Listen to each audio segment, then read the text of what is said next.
Aziz yurtdoshlar, birodarlar, Agroeksport kanalining obunachilari, sizlarga hozir bitta narsani aytaman. Hozir men bir narsaga duch keldim. Bozorda olma ko'chat gilos sotilyapti, lekin tag paymandi hem nechiga ulanganini hozir so'rasam bilmaydi. Qanaqa deydi?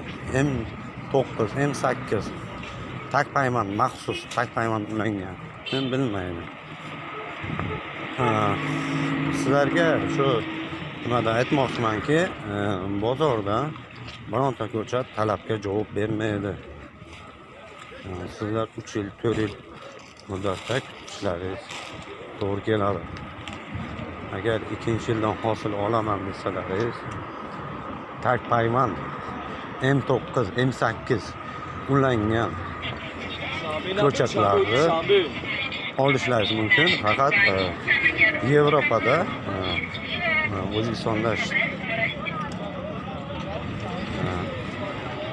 Shuhrat Abrorovdan olishlaringiz mumkin va Alisher To'rayevdan olishlaringiz mumkin. Olim va professordan.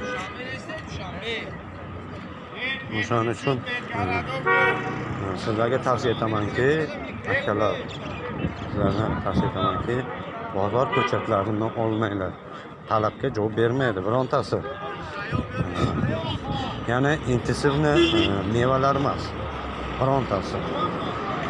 Tez hosilga kiruvchi nimalar emas. Ular oddiy ko'chatga hayvon qilingan. 5 yil kutib o'tirasiz. Qachon hosil kirar ekan. O'shaning uchun maxsus tag paymandga ulangan, kasallikka chidamli, hosildorligi yuqori bo'ladigan ko'chatlar olish tavsiya etaman. Uzum ko'chatlarga kelsak, aytgan uzumi chiqmaydi, chunki har xil navdagi deydi. Yana bitta narsaga bir xil dehqonlar xatolikka duch kelishadi. O'sha mevasi, uzumini, daraxtini mevasi hosilga kelganda metga qo'ymaydi, keyin o'sha novdalarni olayotgan vaqtida atrobotga qilmaydi. O'sha mana bu fevral oylarida hosil terim bo'lib tugagandan keyin noyabr oylaridan keyin dekabr oylarida qalamchasini olganda atrobotga qilmaydi. O'zini qalamchani olgandan keyin atrobotga qilmaydi. Ko'chatga duch keladi. O'sha metga qilmaydi, o'sha daraxtiga. Bu mana qanaqa, bu bunaqa deb yozib qo'ymaydi. Shuning uchun har xil navlar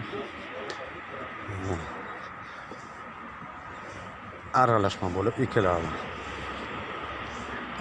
Keyin u nima bo'ladi? Xalqda bozorga chiqqanda aytgan navni talabi bo'lmaydi. Keyin u bakteriya kasalligini olib ketgan bo'ladi ko'chat. Undan bunga o'tadi, xullas kalom 200 yillik daraxt bo'lgan bo'lsa, uzun saynilar bo'lgan bo'lsa, o'sha novdadan novdaga bo'lgan bo'lsa, bu kasallik ko'paytirilyapti.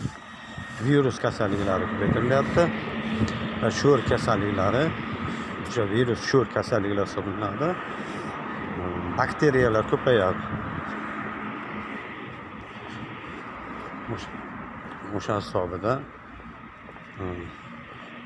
ko'chatlar yaroqsizga aylanib keladi. O'shaning uchun ko'chat qilishdan oldin abrobotga qilinish kerak.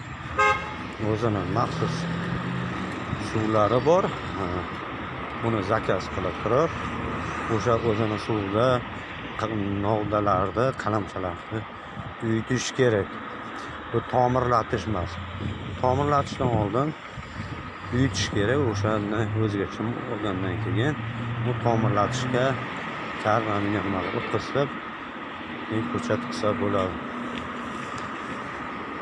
Ana unda bakteriyalar o'ladi. Bakteriyalar o'lgan ko'chat hosilzorligi yaxshi va ko'p muddat, ko'p umr ko'radi va sizga hosil beradi. Salomat bo'linglar, tashakkur obunachilar.